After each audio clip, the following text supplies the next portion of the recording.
Ms. Cheryl Chan.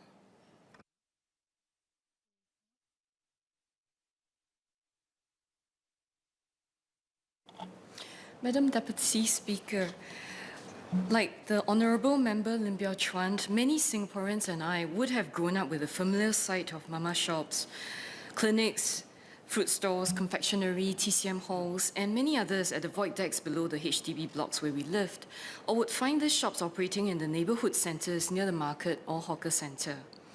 4 decades on, many of these sites remain, nor have the trades changed very much. The reason I can imagine these shops and trades survive over the years is simply due to the convenience they bring to the residents, and there is a genuine demand for the services provided. The question today is, with the proliferation of e-commerce, extensive delivery services available, and changing patterns of work and lifestyle needs of the younger generation, will this shop survive after the last generation of stallholders retire? Should there be a refresh of the type of trades that operate around this, what I consider prime location? And if a change entails, whom should decide what services continue and whether they remain relevant to fulfill the needs of the future? At least to me, there is much comfort in having a local scene with its unique heritage, characteristics, and familiar store owners who know just about everyone in the hood by name or family. In my constituency, Fengshan, this is just what we may see happening after the current lease of the commercial shops near the 85 Market and Hawker Centre runs out over the next 2 to 3 years. HDB has explained that the treatment of shops expiring 30-year leases will be returned to HDB to be let out to operators via a tenancy model.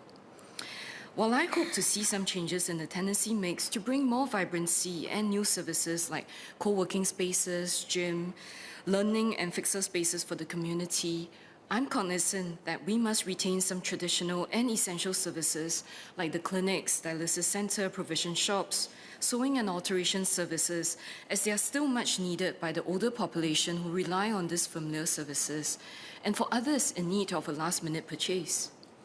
Thus, the curation of service types after the shop's leases expire becomes critically important in shaping the life of a neighbourhood. There is, however, a challenge when over 25% of the shops in Fengshan are sold as they belong to the early batch where sale of shops were permitted.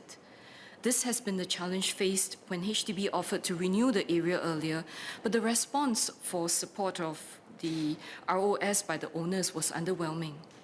The clear reason given by the shop owners was that they will not invest in facelift or rejuvenation costs given the short leases. They felt the ability to recover the sunk costs does not make economical sense, and that I can clearly understand. What ensues thereafter is the constant change of services in the subletted units. At times, there may even be one too many of a single service type, which has low cyclical demand to sustain them in business. In Clause 5, Amendment to Section 77, where a precinct has been declared to carry out the pole in connection with a proposal for the commercial property upgrading works, and approval seeks for at least 75% of the owner consensus before these works can be carried out.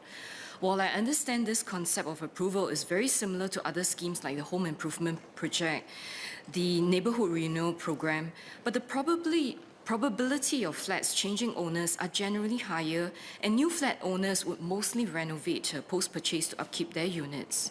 Thus, I would like to seek clarification from Minister how this amendment can be effected if the sole commercial shops already constitute more than 25% and the likelihood of getting owners on board to rejuvenate their shops and the neighbourhood is low.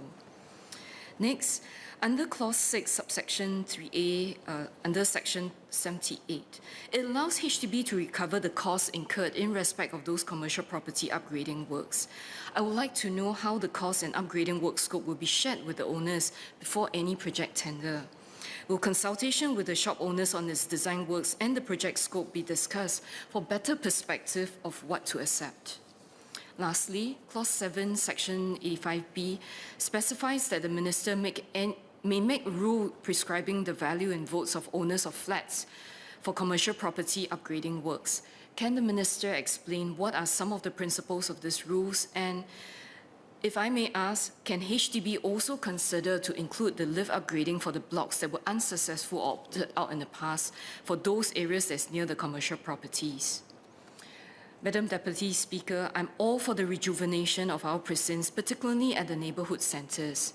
After all, this is a communal area that brings life to an estate and provides the convenience to the residents, and over the weekend, some specialty pop-up stalls that makes an exciting walk through the area. If we can retain some heritage of the precinct and concurrently leverage on the understanding of needs versus availability of current and future services, we will be in a better position to transform the precinct beyond just infrastructure investment. Notwithstanding my clarification, I stand in support of the bill.